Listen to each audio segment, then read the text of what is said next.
I have the 5 qualities that I look for in somebody. What's the 5, Scotty? You have to be a Republican.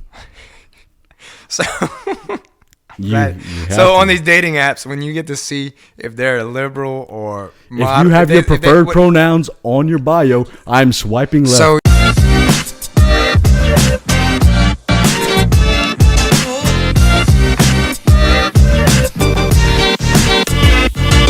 yeah, we're going to plead the 5th. Welcome back to Unwoken, the #1 podcast in the world for young conservative media. That's a fact.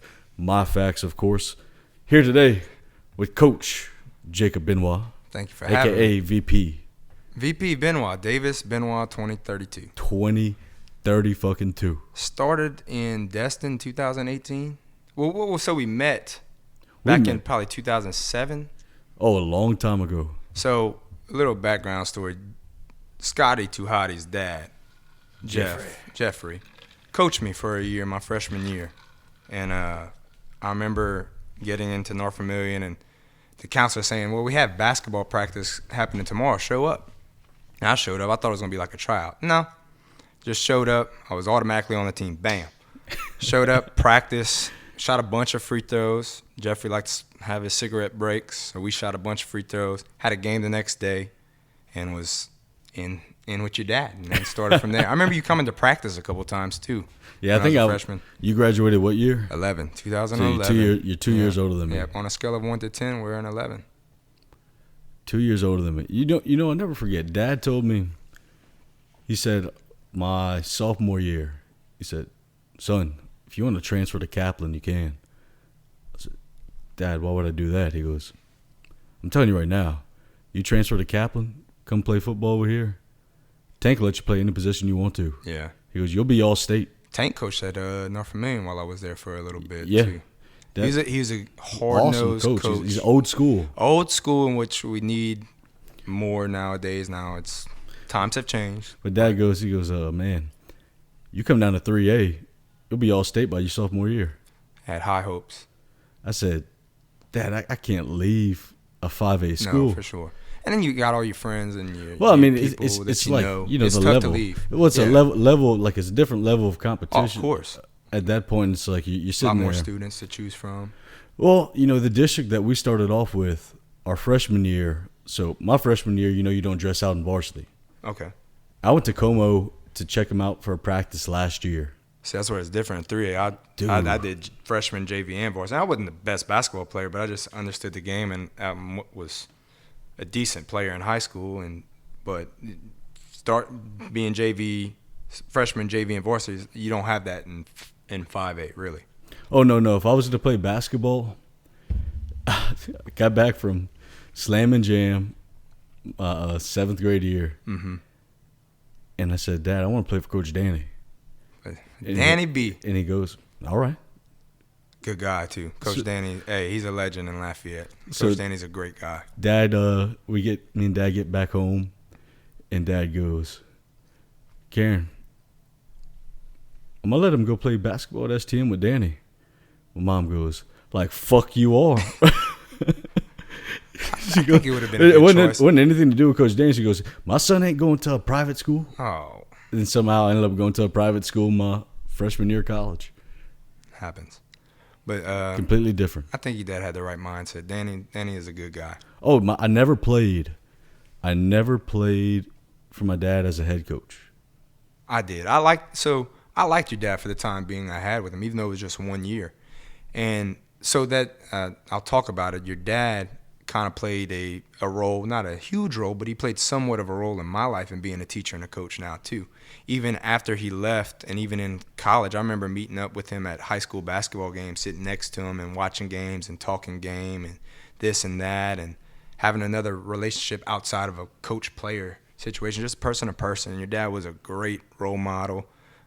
He was a great coach.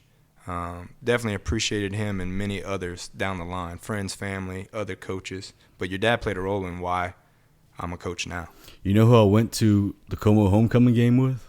Coach Benny Dronette. I don't know that. He was the head basketball coach at Delcom for the longest time. Small school. Yeah, that was his assistant. for the That longest shrimp time. festival though over there down in Delcom. I have never been to the I shrimp went in high festival school, down man. down in Delcom. Yeah, so I'm from Vermilion Parish, high school wise. You sure you want to make that known? I'm not embarrassed, but yeah, I should be, I guess. But oh well. No, we're fucking around. I like good old Delcom, Kaplan. Now Kaplan and North Vermilion, we had ourselves a little rival, but like people who graduated from Kaplan, I see nowadays it's respect now. Oh yeah, that's the same. You see, I think we were rivals with everybody in our district. Oh, for sure. I mean, we kind of were too, but it's after you've done graduated and stuff, you become friends with them. At one point, it was freshman year. We lost 3 games by a total of 9 points. Mm-hmm. So for our homecoming games, we didn't believe in scheduling some small school. Yeah. Freshman year homecoming game, St. Thomas More. Go all out. Lost by 3. Next week, Acadiana, lost by 3. The next week, I think it was Karen Crow, lost by 3. But my sophomore year, we had Bro Bridge homecoming. And guess who's on Bro Bridge that year? Kavara, Traven, Lamar, and Quan. I'd say they had a little squad there. Hardest hit I ever laid on somebody was that game, though. I took somebody out of their shoes, but I mean, gave myself more concussions than I delivered. For sure. No, it was fun. I mean, dude, I look back on it, and we were actually talking about this the other day. The amount of I thought I wanted to play sports for a long, long time.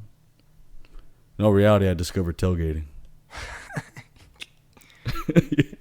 Cheering is much better than participating, I guess. I don't know, man. You find your shtick finally. Like this, you finally find your shtick. Yeah, this is something that you're passionate about, for sure. And I didn't realize that because Mom walked in one day. She goes, I've never seen you work as hard as you do at something like you do with this. Oh, yeah. And I thought about it. I said, you know what? If I would have applied myself more instead of going drink after football games and shit like that. Yeah. And I did like this. This thing. You got to turn on the brightness of it. I know, man. I know. This little thing. screensaver. Once I get that big ass sign that just says Unwoken, I don't have to keep clicking the Xbox little thing. But you bring up the whole, like, you giving your 100% effort into this and going all out, and I respect that 100%. For me, my niche is teaching and coaching. Like, I enjoy middle school age kids. Now, eventually I'd love to get to high school, but I'm 29 years old and I look like I'm 21. So making the jump to high school I'm not ready for that just yet. But I enjoy being able to impact young athletes' lives, young students' lives, and that's my niche. And your niche of doing this, I mean, we texted each other probably an hour and a half ago.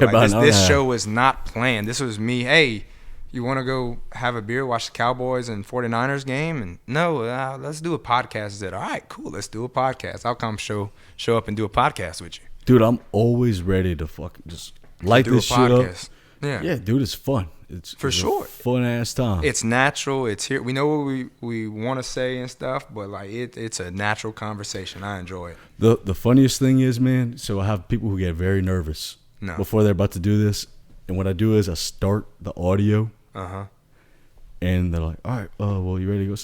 We've been filming for the past 5 minutes. I know that. Like, so the no sound, difference. Everything. I feel like I'm in a closed room, just me and you. I know your dog's just chillaxing over there. Well, Apollo Creed's chilling up in the cut like a Band-Aid, man. Yeah, Apollo. But the whole setup, I mean, this is calm and relaxing, and then having just a little drink. Not as calm and relaxing as Kobe Bryant walking to that free throw line on a torn Achilles. That dude was a man. Cuz, let me tell you something. That's something we have in common. We both know and respect I won't say GOAT because Michael Jordan's still the GOAT. Yeah, dude, as much as I want to say. 1A, 1B is Michael and Kobe. And Kobe played a huge impact on my life. And yours too. Dude, I remember the day I was just locking up things at the restaurant. And I get a text from one of my fraternity brothers, and he goes, dude, Kobe died. I'll never forget that day. I think the world's... I didn't believe it. I mean, so I just went to Corner Bar like my normal after Sunday, grab a beer, and then it pops up on ESPN. And it showed, and I was like, oh, man. My cousin texted me, and I didn't believe it. It's from TMZ. And I was sitting in the couch. My mom came over to visit at my house, and she was cooking in the kitchen. I'm not going to turn down my mom cooking for me in the kitchen. Never. So I come visit. She lives in Lake Charles. So I'm from Maurice. She came over, and I remember sitting on the couch and getting that text from my cousin. Hey man, Kobe just died.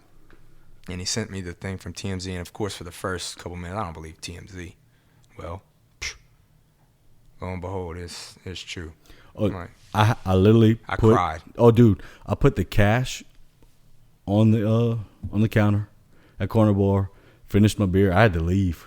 It was a rough day. I remember my mom knew I was a huge Kobe Bryant fan. She took me to plenty of games growing up. I remember when I was in 8th grade, Kenry Lewis. Shout out Kenry Lewis, Como legend. And Devin, man. I miss Devin, too. So me and Kenry went to a New Orleans Hornets game against Kobe Bryant and Lakers when Kobe was on that 4 games in a row, 50 points or more. So he went I think 65 against Portland, 50 against Memphis. I don't know if don't quote me on this or fact check me, but it was like 60, 50, 60, and then he scored 50 against New Orleans for the 4th time in a row. Nobody had ever done that. I mean, Kobe played a huge part. Mindset, the way he played the game, the way he was a father. I mean, the world ain't been the same since Kobe Bryant died. No, it hasn't. It's gone downhill since. So what's your one defining Kobe Bryant moment for you? I think staying up late, almost for plenty, because they played in L.A., so they wouldn't start till 9:30 our times. And I would stay up late, watch the games till 1 o'clock in the morning, wake up in the morning, 6 o'clock, go to school, and then try to practice a little behind the right shoulder fade away, stuff that I seen in the game. One of my favorites, though, was his 81-point game. So that was on a Sunday, and I watched it on NBA TV. I remember watching that game, and that's probably the best. Besides the 60-point game, the closing out, I had college class at 8 o'clock the next morning, and I stayed up till about 2 a.m. Even though the game ended about 12:30, I was just so excited. That 60-point Mamba game. He had 45 with like 3 minutes left and scored 15 real quick. And I left the library early. It was ridiculous. I got back to the KA house, and I saw they had the Snapchat filter Mamba Day. Mm-hmm. So I made a video before I left there on my way to go home. I said, after Kobe's last game, I'm going to celebrate, drink a little, and have myself a nice cry. For sure. But so us being basketball fans, when he passed away, like it didn't just impact people who appreciate the game of basketball. It impacted a bunch of people who were dads, husbands, just regular old people understanding and how tragic that moment was. And me and my buddy Dylan talked about it when he passed away because Dylan was a LeBron fan and I was Kobe. So he's not so much a fan anymore, but understandable. I really haven't watched the game since Kobe retired. I hadn't really watched NBA much, but he talked. I said, I can't remember a celebrity or anybody who has passed away in the history of the world to have such an impact like Kobe Bryant. Like it's been such an impact on the world. My most defining moment from Kobe was because it played out in a sort of crazy way. Whenever Kobe ruptured his Achilles tendon against Golden State, that was the game before the playoffs started. I remember that. So he ruptures his Achilles tendon, walks off the court. Shot the 2 free throws has first. To come back. No, he had to. He walked off, then had to walk back on to take the 2 free throws. Either way, though, whatever he did to make the 2 free throws on basically 1 foot, nothing but net, both of them. No. Let me tell you, that whole process, because what happened to me, my first play of my last game senior year, was a slight Achilles injury. Mm-hmm. I got up. You could see it on film. Yeah. I got up, and as soon as I stood up, I dropped to the ground. Mm-hmm. I couldn't walk. Yeah. This son of a gun walks off the court, walks back on, sinks 2 nails 2 free throws. To close the game out. They won that game to put them in the playoffs. Off the court again. Yeah. I just finished a book by his trainer named Tim Grover, and it's one of the best books I've ever read. Now, I don't read much, but I'm getting into it again. My goal this whole year is to read 24 books. I'm on my second. Yeah, I'm trying to do 2 a month. I finished up the first one already. I'm halfway through the John Calipari book, coaching book. Another good guy in the basketball realm of things. But Kobe and Michael was talked a bunch in that book. Even Charles Barkley, Dwayne Wade, people that he trained, and the stories he has and the mindset that they have is just it definitely opens your eyes to a bunch of things of what you should care about, what you should go for. The way you should approach any situation. Doesn't matter what it is, athletics, relationships, spiritual, it doesn't matter. You should go all out with it, whatever you're passionate about. The biggest takeaway from the Mamba mentality, and this is one of his shortest quotes, but if you see me about to fight a bear, pray for the bear. Pray for the bear. And dude, ever since then, my entire life, you want to talk about quotes that Kobe has that's inspired you throughout life? Yeah. That was it. Because I didn't want to just, and to this day, I don't want to just beat you. I don't want to just get the win. I want to kill you. Not literally. I want to kill you and take your soul from you to where you never want to play me again. Yeah.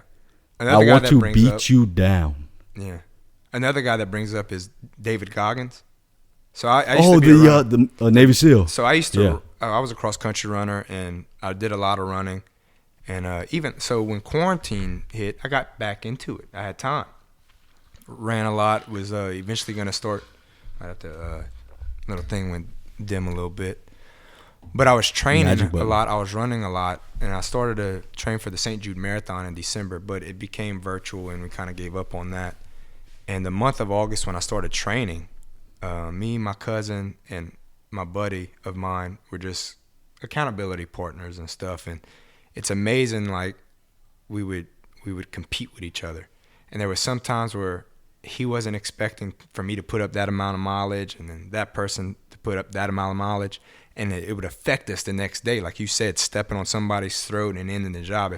If so, one morning I think I ran 16 miles. Posted it up. Hey, I'm up 16. Somebody would run this and that, and after they were done, I'd go do I did another 6. And after that day, I was like, man, I can keep going more. Then I eventually trained up to a 24-mile run on Kobe Bryant's birthday. Ran 24 miles straight and throughout Sugar Mill Pond, throughout all of Youngsville. One of the toughest things I've ever done because it was August. I think it was August 23rd. Yeah, August 23rd. Started at 5:30 a.m. By the time I'm done, it's 8:30, 9 o'clock. It's hot. I'm sweating. I get to mile 22, and I have to walk the rest of the way. Hotter than 3 lesbians in the cucumber patch? Yes, I would say yes. Yeah. I would say yes. It was because the pain, I've never got to experience that, but I got to experience how hot this was, and it was bad. But I got to complete the 24 miles, and it was a step for me. It was like a PR, and it was kind of one of the ways that it helped me throughout that school year, teaching and coaching. I got better as a coach. I got better as a teacher. And then even this year, every year, everybody's like, new year, new me. Everybody kind of fades off mid-year or whatever, but you got to make it a lifestyle. It can't just be a couple days and see a couple people at the gym for a week or two. No, it's got to be a lifestyle change.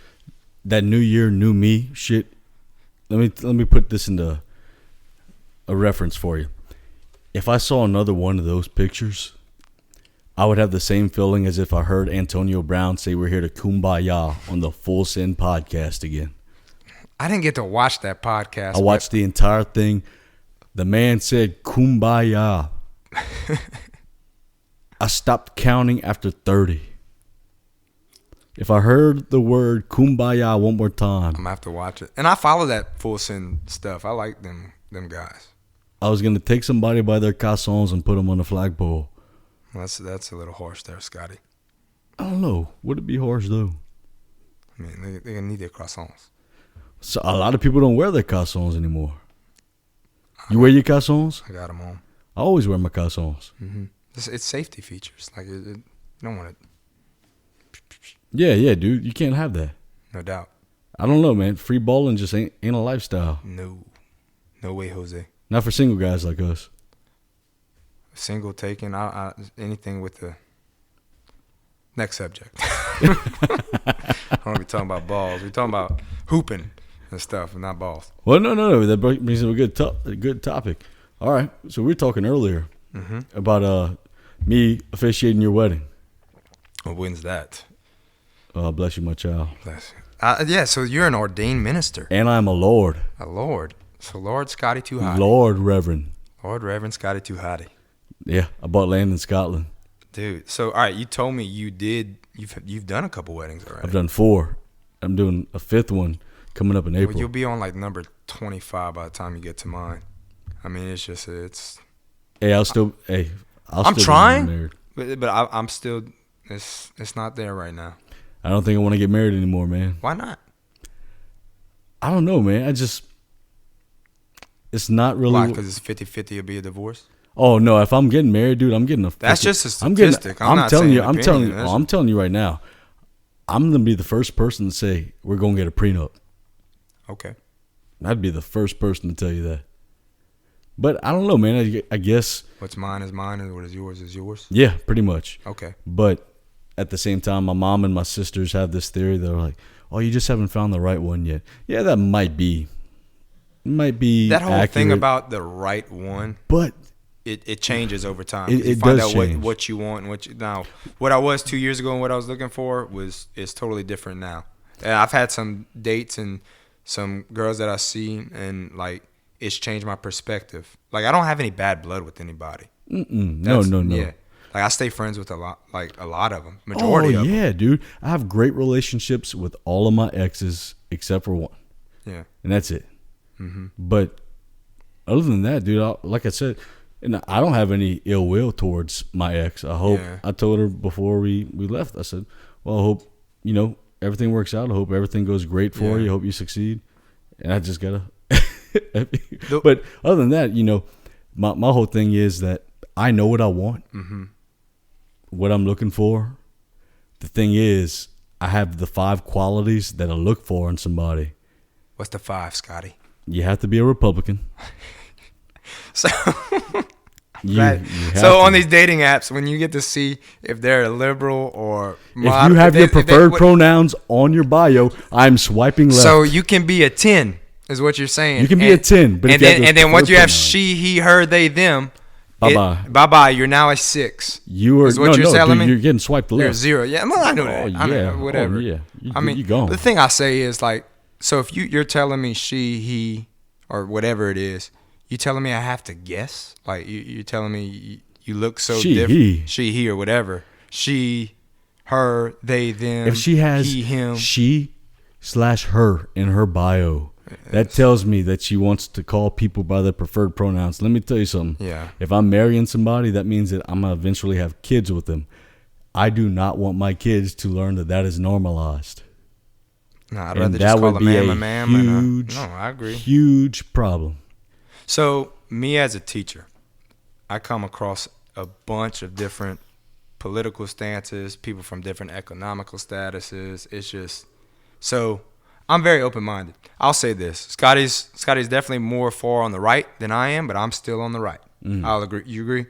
Yeah, but I'd say I'm more of a progressive Republican, though. Okay. Because I do believe in a woman's right to choose. So I have a lot of students that are trying to make that transition or whatever, and that it's not just at my school or whatever. It's probably everywhere. A lot of younger generation. That's just what they see and what they're accustomed to. Now, for me, it's easier for someone that maybe, for example, I don't know, if someone's called Ariana and wants to be called Aaron. That's an easy change. I can call you Aaron. Yeah. It's short. It's a politically correct, gender neutral name. Aaron. Correct? Cameron. There's plenty of other gender neutral names. Now, if I have somebody named Rebecca that wants to be called Roberto, and I got to call roll, and they are now wanting to be called Roberto, I'm probably going to call them by their last name because I feel uncomfortable. You're uncomfortable with it. I'm uncomfortable calling you Roberto. I think Rebecca. It sets a bad precedent. I think they should have picked a different name. It takes a lot of patience for you to have to deal with all that because nowadays kids, like we talked about earlier, like I said, let some of these kids spend a weekend with our parents back whenever we were growing up. Oh yeah, it's a big. I mean, so I have a little brother that's an 8th grader. He's raised. I told my dad he got soft a long time ago, but times have changed. He got older.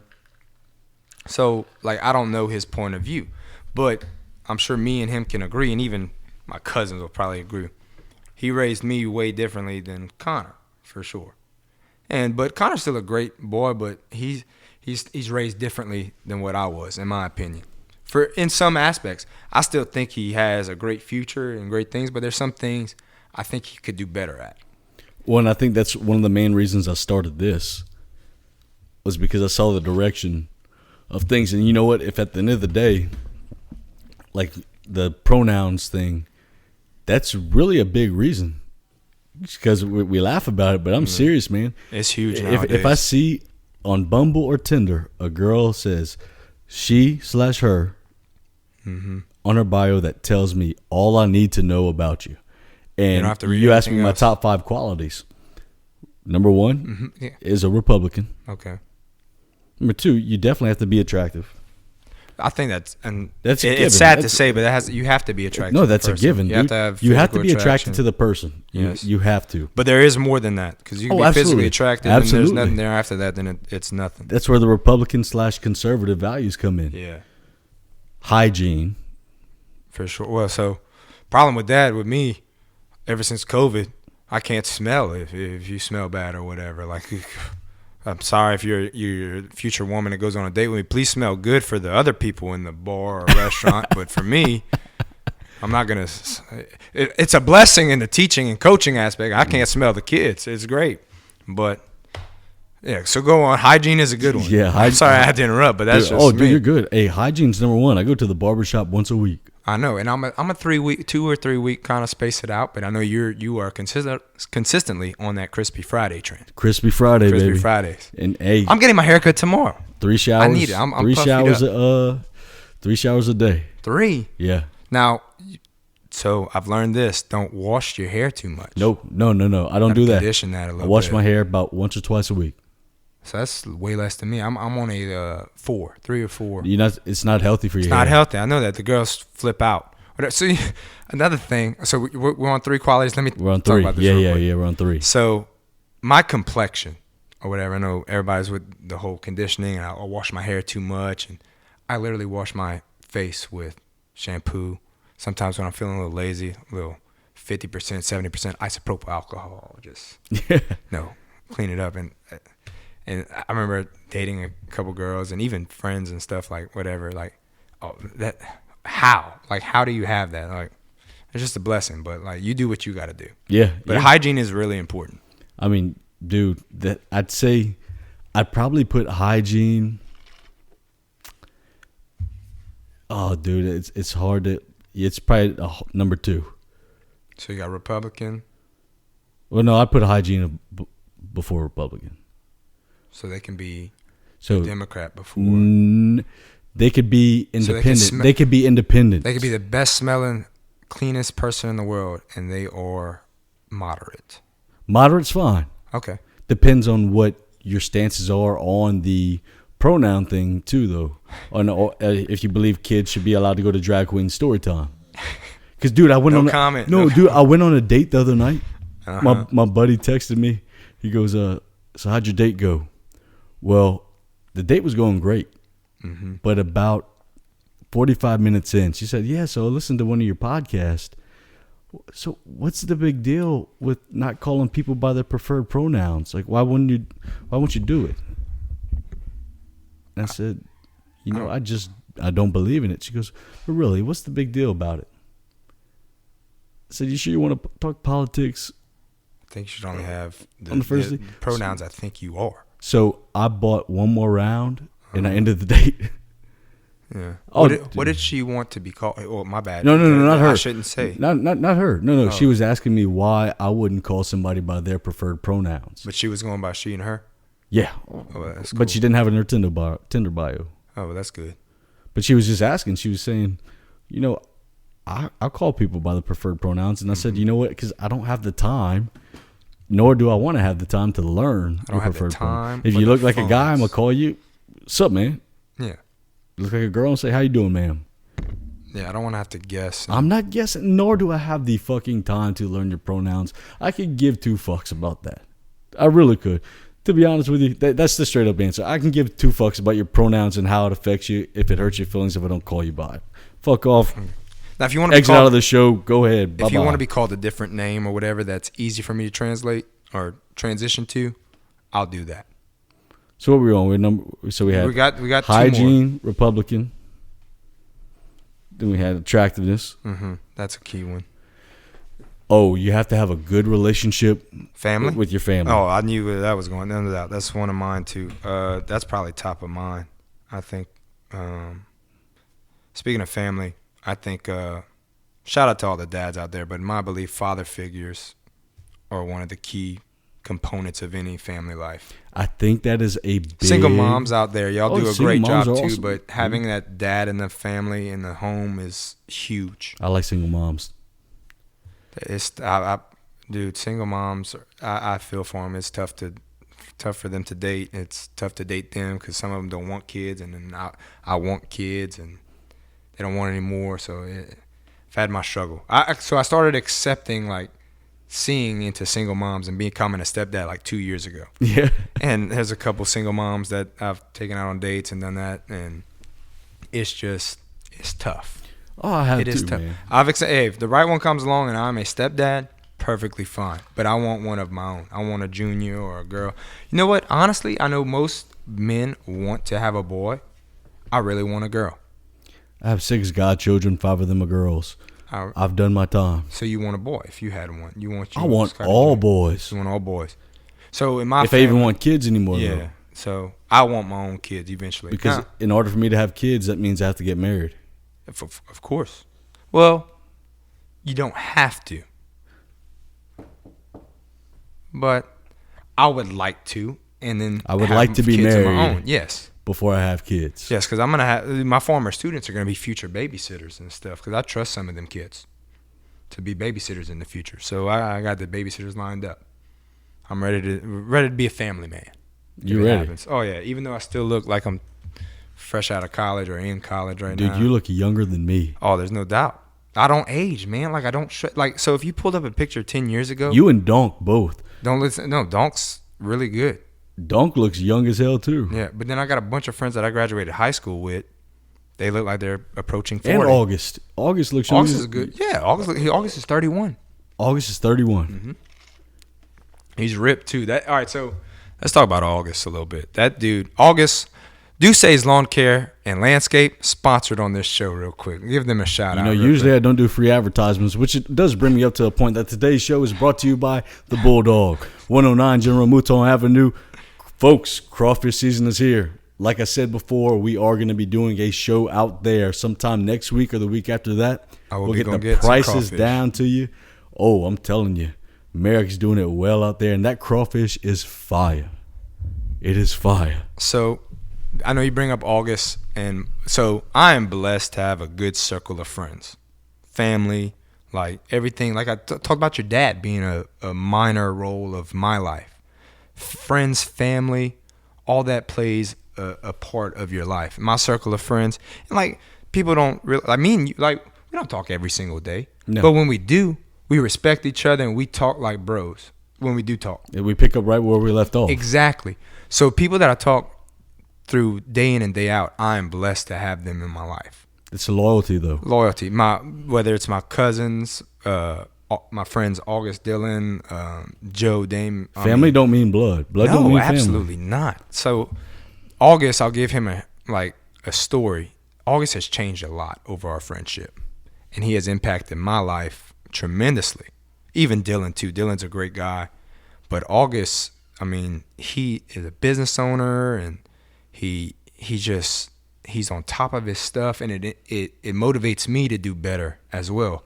And like he'll pull me along and challenge me to do things, and we even work out together sometimes. But it's outside of that, just normal talks.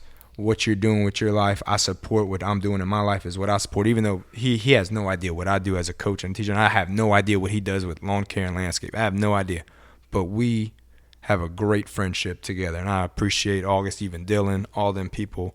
If you have friends out there that impact your life, you should tell them you appreciate them. I make sure before I hang up the phone, Every single one of my friends is like I tell you too. Yep. I tell you I love you. I do that too.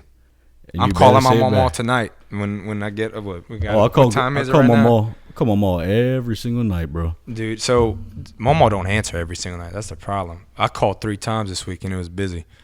And I tried calling again and didn't answer. She's probably sleeping.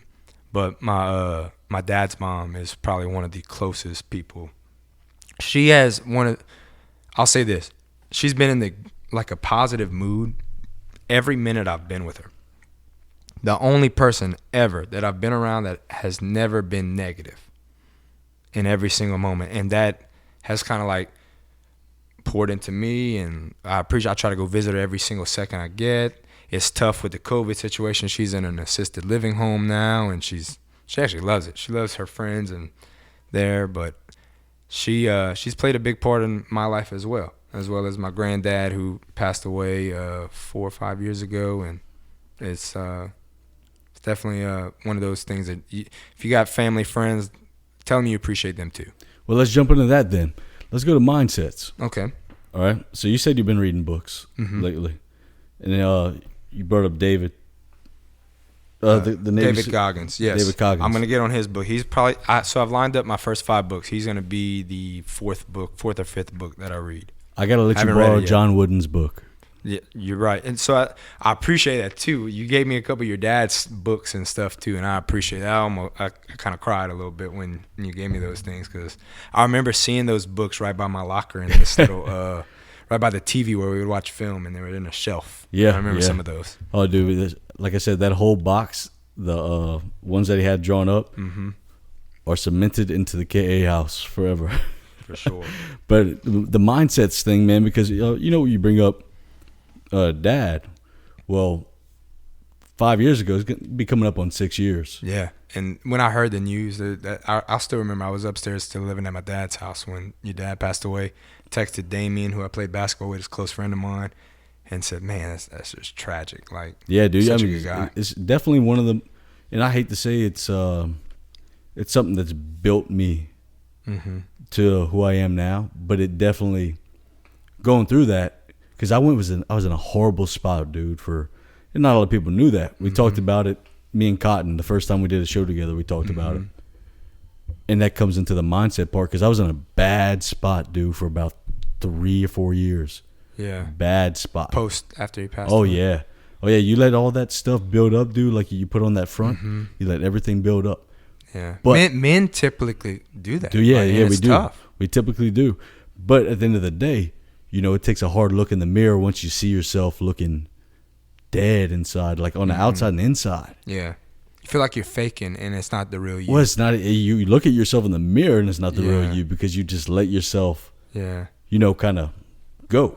A lot of times, like, I feel like I wish I could be the real me more frequently, but I can't. What do you mean by that? So, like, sometimes on social media, I wish I could tell. My friends will know this. There's stuff I send them that I can't share to the public, but it will, like, oh my God, how does he think of this and that, and just his humor and the way he brings up a certain topic and translate it into something else. It's just,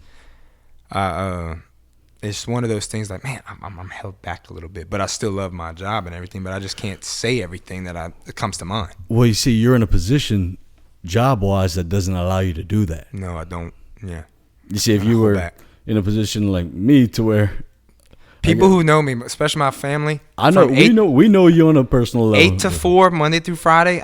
36 weeks out of the year. I'm a different person than what I am after. Well, you have to be careful. I mean, you're a public official. Yeah, and I'm also impacting kids' lives. That's another thing. I got into this thing because I like to use athletics to help shape people's lives and even teaching. Like, so of course, not everybody I teach play sports. But I still have the opportunity to be a role model, talk to them. And a lot of people don't get to see that. But like I think that's one of my benefits. I get to be open-minded and talk to different people and impact their lives through teaching, coaching, sports, fitness, whatever it is. And I enjoy that. Whether that person is, whether a different ethnicity, it doesn't matter. It's totally natural, and it's totally like real. It's the real me trying to make you better. And that's the whole thing with the mindset nowadays. The mindsets are contagious. All right? Positive energy. Whenever somebody walks into a room, you can either get positive energy from it or negativity, because the way somebody carries themselves. I'm a firm believer that mindsets are contagious. See, whenever I walk into a room, I want to keep a smile on my face.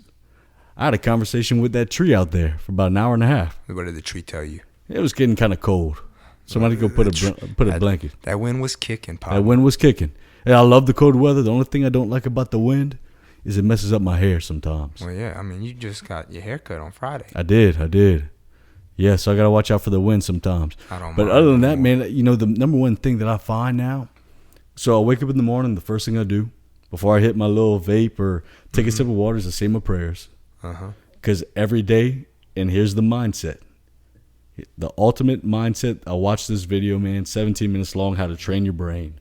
I'm going to send you the link. It is incredible. Might even drop the link below the video. Should. It's how to train your brain. And what they talk about is, all right, so humans are creatures of habit. Yeah. So what do? We wake up in the morning. First thing we do, we check our phones. It shouldn't. Look at our feet. Do whatever, we lay back down. And a lot of times what people do is they try to make change in times of misfortune and unhappiness. But why not make a change in a state of pure joy and happiness? Yeah. So every day that I wake up, I consider the next best day of my life, for the simple fact I woke up this morning. Yeah. You never stay the same. You either get better or you get worse every single day. Or you stay stagnant. I don't. You don't believe in staying stagnant? No, I believe you. So I guess we disagree on that. Every day you wake up, you're never staying the same. You're either getting better or you're getting worse. It doesn't matter. So I know you bring up, we always check our phone. I do sometimes too. But a challenge to everybody is when you set that alarm clock in the morning, do not press snooze. No. That means you failed number one. The first task of the day you failed. Make your bed, too. Make your bed after that. Make your bed yes. the first thing you do, too. Well, after you say your prayers, if you're a spiritual person like me. So Friday morning, I went to Mass. So I've been doing weekday Mass and weekend Mass. I went yesterday. I'm usually a 4 o'clock, 8 o'clock Sunday morning. Dude, I need to go to Mass. Dude, so I'm big, and Friday mornings. So there's nothing more peaceful than going to church with because weekday Mass, Friday morning, there's only about 20 people in there. You sit down for 5 simple minutes, 10 simple minutes to pray to God. And I used to do this a lot. Even last year, I did it throughout the beginning of the year and even through Lent because I'm a Catholic.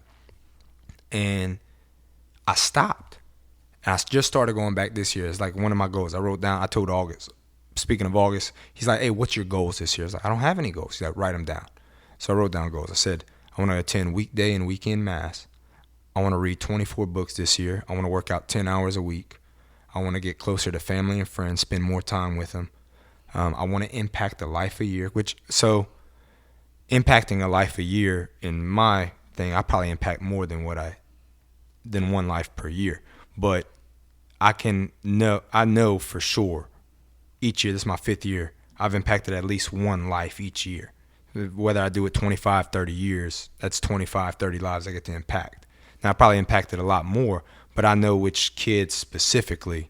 Each year I focus on that kid and this and that. And this year I have a kid of my own that I try to impact and change their outcome. Speaking of, I already had a kid that we've kind of already impacted. There was probably shouldn't be talking about it, but I'm not going to point out names. But there was a kid that I taught 5th grade. He was in my class last year and he's an 8th grader this year. So been in my class 3 out of the last 4 years.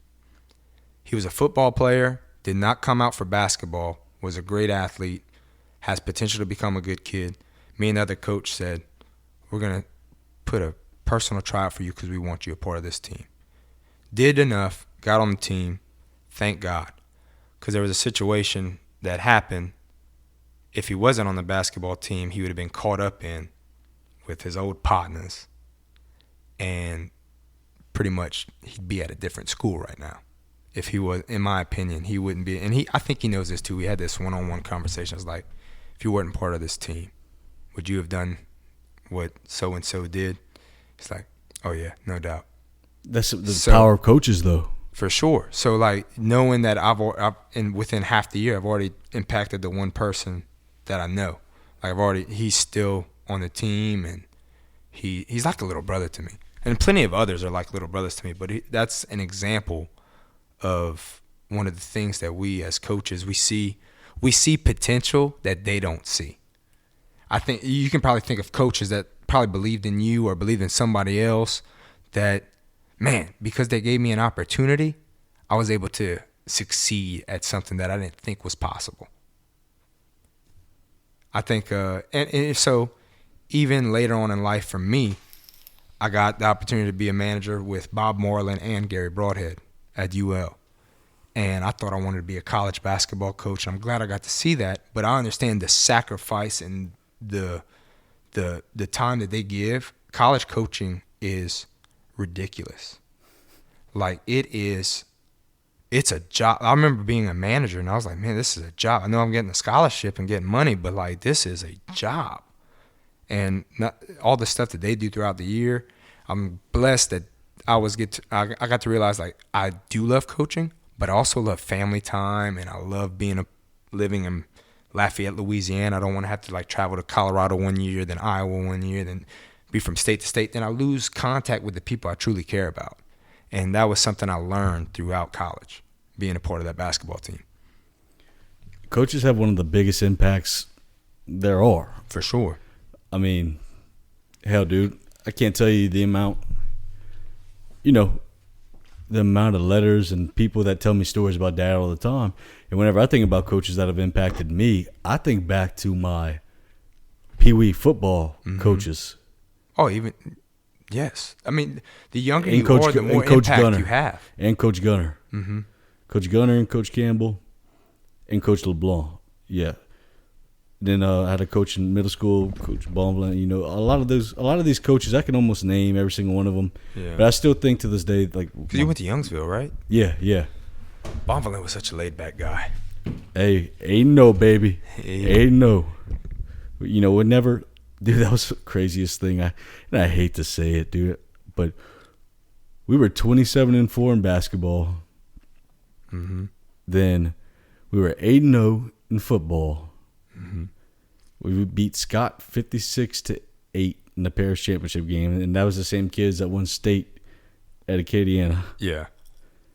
I have never had a losing record on my life until I got to high school. Oh, well, I've had some losing records. I had it with your dad that year. I think we only won 5 games that year. I had your dad as we had a bad team. It wasn't your dad's fault, but we had a bad team. That was his only ever losing record. Like 5-20. It was bad. No, y'all were something like, I don't know, maybe more. I don't know, but it was. Y'all won. No, y'all made double digits. Something, but I know dude, y'all were even. Y'all broke even. Because I remember. I don't remember. Yeah, y'all broke even. I remember because you lost the last game of the season, and he came home and he said, we started off really bad. I know that. Yeah, and y'all turned it up. Now, so it's hard to keep track because I was on freshman, JV, and varsity. So I just know we didn't make playoffs and stuff. So I was like assuming like. Trust me, I remember because after that game. Yeah, but look, positivity. Look, one thing I will say, I said, all right, yeah, never realized the losing record, and that's what I try to do now too. Speaking of that, never lose. Spin things. You learn. Spin things. All right, not spin them, but you learn. Like you said, you learn. What I learned is that I like tailgating a hell of a lot more. Mm-hmm. Hey, look, man, as much as I love crashing people's skulls, my favorite sport to play was baseball and basketball. I was never a big baseball person. If I wanted to play basketball, I should have went to STM. I love the sport to watch. I love baseball to watch. In person. Mm-hmm. Baseball was my favorite sport to play. So, we're about to get on this subject with baseball. Astros, White Sox. Cubs fan. Oh, you the Cubs. I know your dad was a White Sox fan. Dad's White Sox. Dad's a South Sider. Oh man, because that's where. Yeah, he was from Chicago. Yeah. So he was a huge Sox fan. But Highland Park, he went to school. He actually went to school with Lieutenant Dan, Gary Sinise, high school. They graduated together. So he was in. So That's the thing with these Astros fans around here, like just hopping on. I'm not a bandwagon. Like I went to games in the Astrodome. Let me put a sock in this real quick. Let me tell you some of the Astros. Well, Okay. don't break my heart. Okay. Let me tell you what my problem is. Don't offend me, Scott. Don't offend what me. my problem with the Astros is. Go ahead, T-boy. You gave these sorry ass apologies after you got caught cheating. You got people who lost their jobs. They had people questioning Clayton Kershaw, arguably one of the greatest pitchers of our generation, questioning him. Mm-hmm. And Altuve saying, "Don't take the shirt off me. I got the piece." Let me tell you something. There was no better joy in my heart than watching those guys get beamed. If I was a major league pitcher, and I had Chase Vallow on here the other day. Chase got a major league fastball, 93 mile an hour to the face. Yeah. And lost a tooth. I told Chase, I said, let me ask your opinion. I said, if I'm a major league pitcher and those guys are coming up into the batter's box and coach is giving you a signal for me to throw a pitch, yet they just beat me in the World Series, and I aim at every single one of those guys, coach ain't taking me out, is he? He goes, absolutely not. No way. And let me tell you why that is, though. The MLB fucked up because the MLB didn't penalize the Astros. If you would have penalized them, put an asterisk next to that World Series title. Yeah. Put an asterisk next to it. All right? You do that, you eliminate all these players getting hit because these umps at this point, whenever the umps see that, the umps know what's coming, and they're not going to penalize those pitchers. The one time they will penalize them, I'd say, is if they throw behind. But it's blatant. But if you're throwing a slider and you're aiming it outside, that slips a little bit.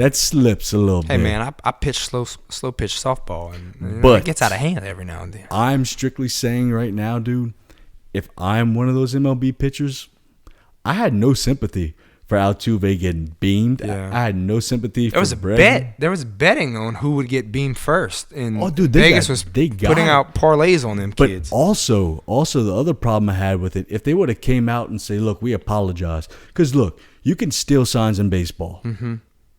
The problem that they had is they did it using technology. Yeah. We were stealing signs whenever we played 12-year-old select baseball. Yeah, no, the way they did it, of course, as an Astros fan, so in my house, I have an LSU 2019 championship.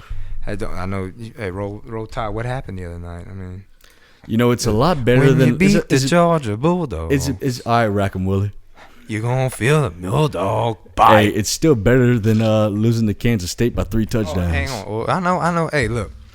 So let's talk back about the Astros. I don't want to talk about that. And then, so you said Lincoln Riley. All right. This is why me and VP and Presidente over here is going to. Lincoln Riley is bringing me back to the promised land, baby. All right. So back to the Astros, and you said them apologizing and stuff, and it was. So in my opinion, so after reading that book by Tim Grover, and about mindset we talk about, and like Mamba mentality and stuff, I want to bring up Tiger Woods and Charles Barkley for a second. So Tiger Woods, top-notch golfer ever. And of course, when the dark side came out, he had all these affairs coming out, and he apologized publicly. Nothing to do with the way he played, though. But it changed the way he played, though. It changed. Because his mindset, he basically let the dark side out, and the public got to see it, and it affected him mentally. Now he regained it back and made that a major comeback and won the Masters and all that stuff. Look, great. But he took that dump. So Tim talks about a story about Tiger Woods, and then talks about Charles Barkley, who was one of the best basketball players to never win a championship, of course, because Michael Jordan was there. Him and Ewing and Reggie Miller. So there was a time Charles Barkley was at I think some kind of club, and some guy threw ice on him, and he decided to throw that guy out of the club, out the window or whatever. Yeah, I remember that. Of course, they pressed charges or whatever. They went to court or whatever, made the news or whatever. And at the end, they found Charles Barkley not guilty. Of course, the judge or whatever asked Barkley, was there anything he would like to maybe apologize to the public or whatever? And he said, yeah, there's one thing I would change. Instead of throwing him out on the first floor, I should have drugged him 2 floors up and threw him out of the 3rd floor of the building. But hold up. I see what you're trying to get at.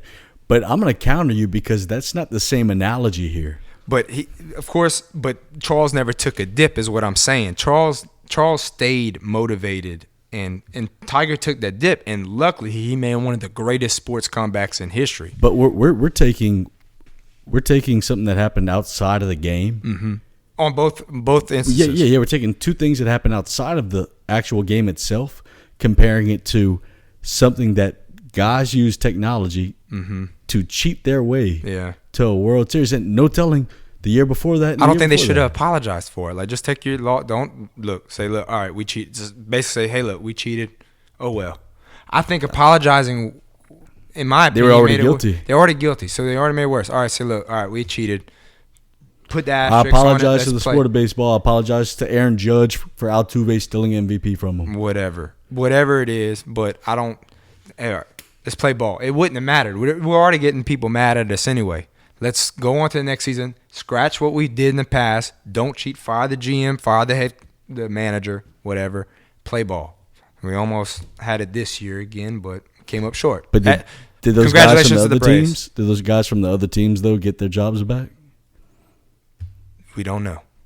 It's a toss up. You see, that's the only time, and I'm the most unapologetic person there is. There are certain cases I believe you should apologize, but if I'm absolutely wrong, I will apologize. But I am rarely wrong. Scott now. Predictions, I can be wrong, but I'm talking about in terms of things that I say that I feel. Yeah. I'm talking about in terms of whenever you say something that you feel. Yeah. I'm not apologizing for that because if I say it, yeah, whenever I'm feeling it, and dude, look, I'm glad you brought that up. You got to get me really worked up to get me mad. Like the Astros, that shit gets me worked up just because sure. I know that if I'm an MLB pitcher, I know what I do. And if I'm Joe Kelly, and that's Carrera like that, that's one of my, I guess you could call it, I don't know, nowadays is red flags, I guess, in the dating is me being unapologetic. I'll bring up a story of me and an ex-girlfriend of mine, and we're still good friends, talking about her new boyfriend or whatever. We're still friends or whatever. I hope everything goes good. She checks on me. I check on her, make sure everything's good. She says, y'all pretty much similar. Like, y'all are really like, y'all get along, everything. But the thing is, when he does something wrong, he apologizes. And I was like, yeah, I kind of just, that's me as a person. Sometimes I just don't apologize enough, and I don't show sympathy. I just don't. I don't know why. I can see what you're saying there. But here's the thing with that. See, as a man, you can tell whenever you're wrong about something. And being able to admit to being wrong, it's for sure. It's a hard thing to do. In certain things, for sure. But you can't overly be apologetic. Like, no, hey, dude. Yeah, you can't be. And I had to learn that. I had to learn that with my last relationship too.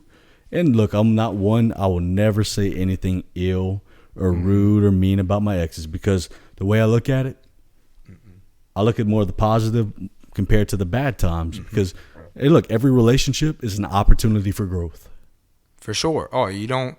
Like I said, and I learned a lot. Don't stay the same. You either get better or you get worse. I learned a lot from my last relationship. Number one, never date somebody who lives with an ex.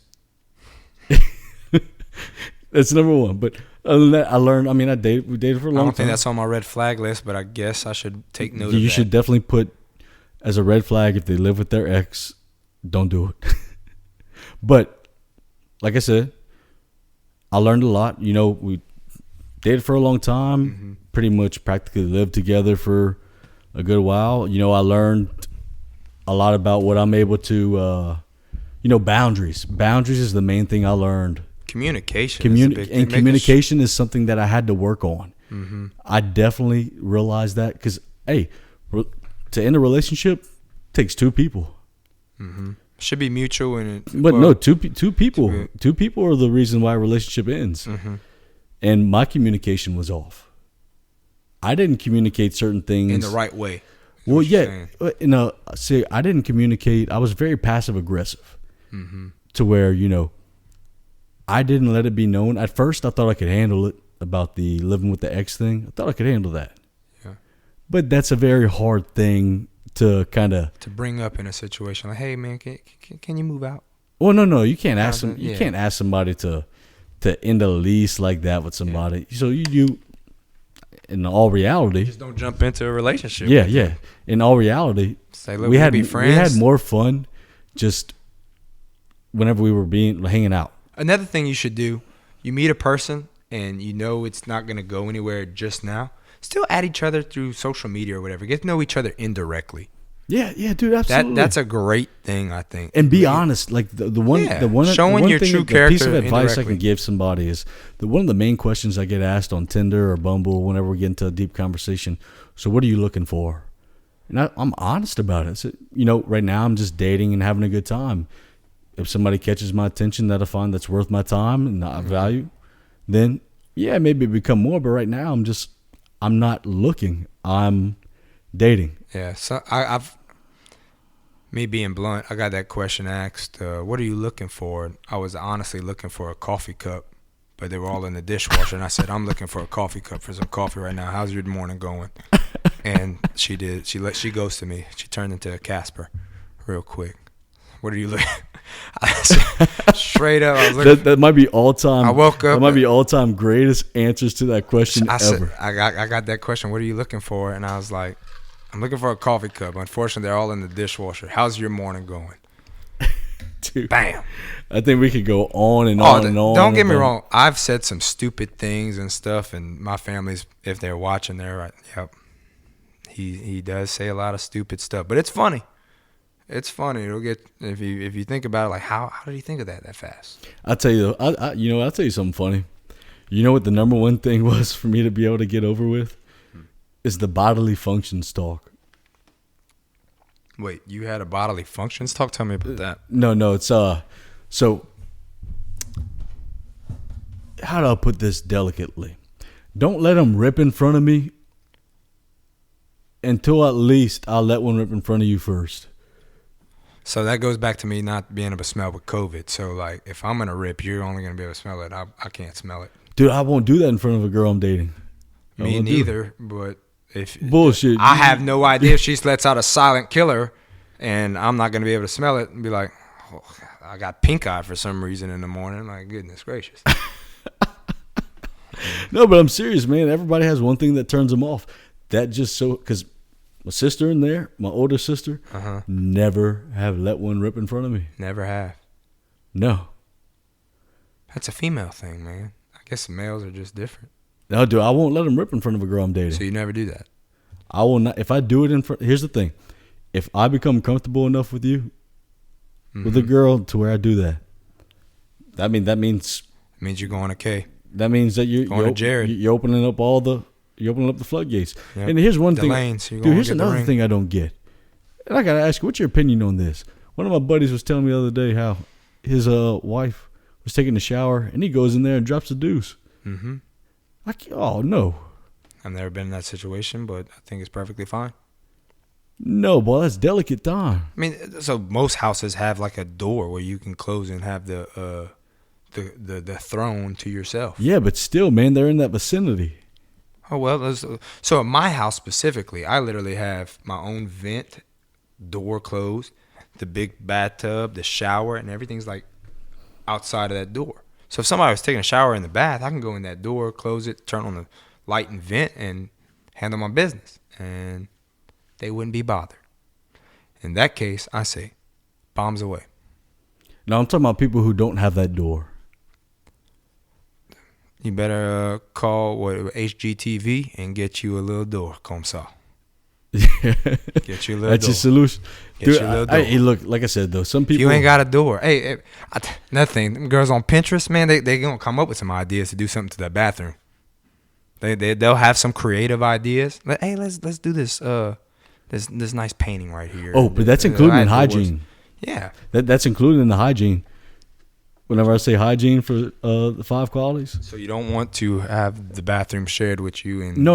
What I'm saying is, don't let them rip in front of me. You got to give me time. Hey, look, like I said. If you're in the middle of the night sleeping with your wife, she got to wake you up, say, babe, I got to cut a fop. You got to walk out the door. Why would you wake me up to tell me that? But I mean, say you up. Or, hey, think we sleeping together. And Scotty. And you actually say, what, babe? And then, okay, I'm about to cut a fart. You got to go.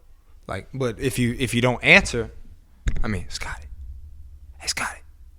I mean, you can let one out. But if you awake, what you're saying is you got to get out the room. If I'm married, by that point, that means I probably already let one rip in front of her. Exactly. But what you're saying, let it. But what I'm saying, let it go. What I'm saying is, there's more room out than in. My grandpa would say. But what I'm saying is, you'd have to give me time to work up to that level of comfort, to where. I agree, and me, I'm comfortable with it because everybody has one thing that turns them off. Everybody has one thing. There's multiple things sometimes, but it ain't just one thing. But yeah, but there's multiple things. But one of the things is, a lot of people, like especially nowadays, people are very comfortable with telling people about their bodily functions. Mm-hmm. That ain't me, partner. That ain't me.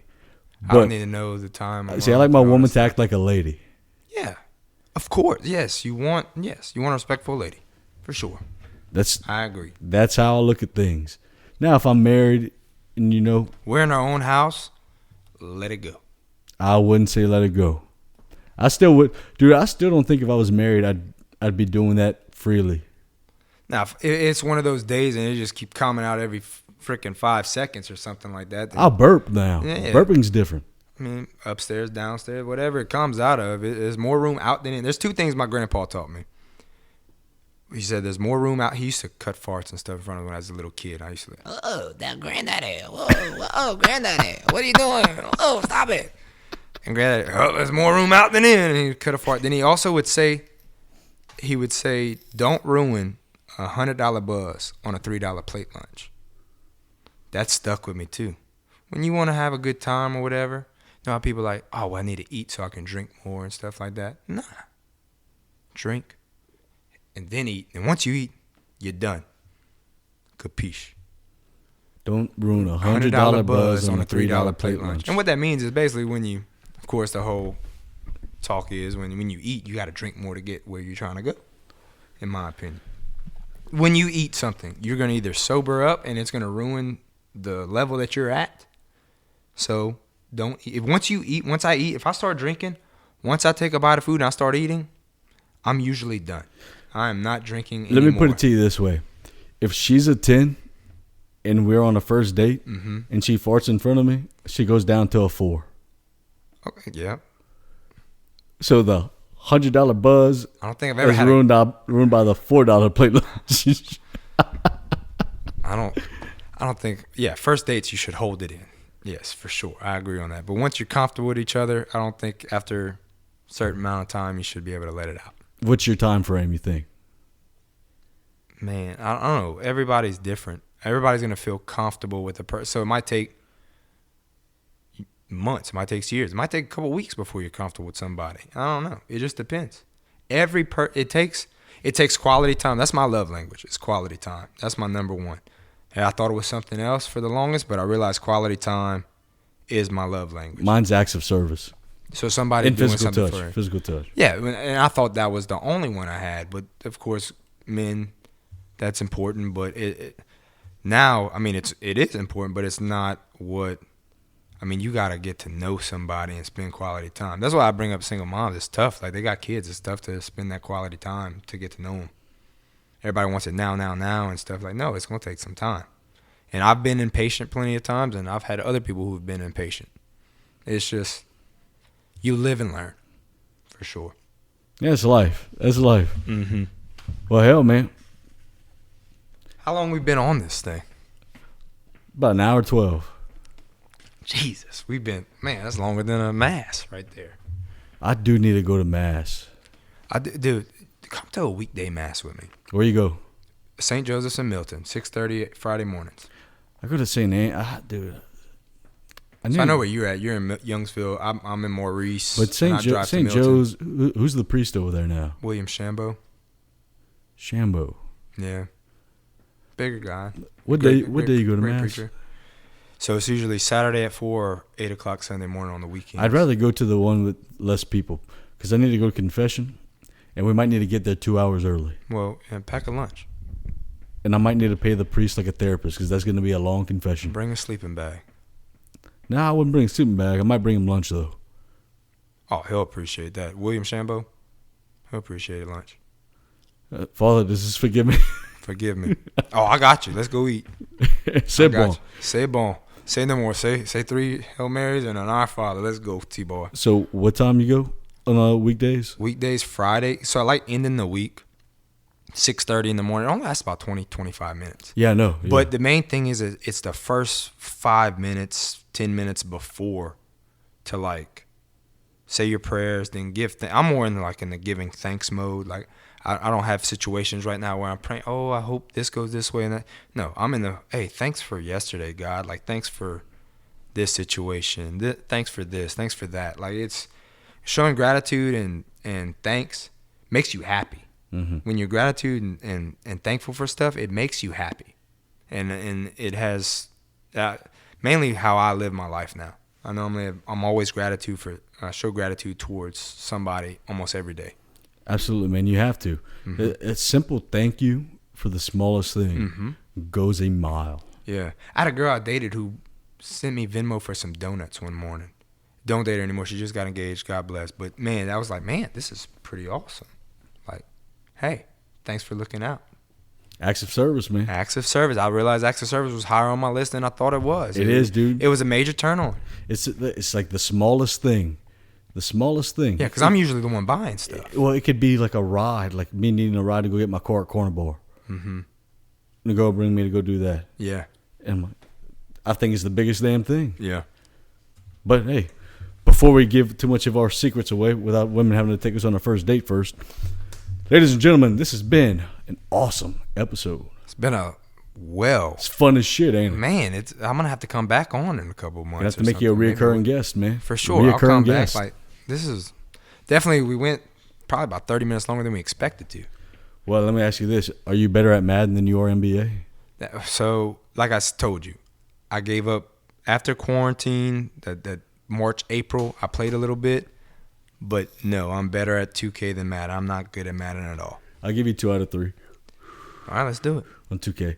Well, ladies and gentlemen, as always, this is Unwoken. That is VP Jacob Benoit. Coach Benoit to you. I'm Scott Davis. This is Unwoken. God bless. Take care, and I'm going to see your asses next week. Yeah.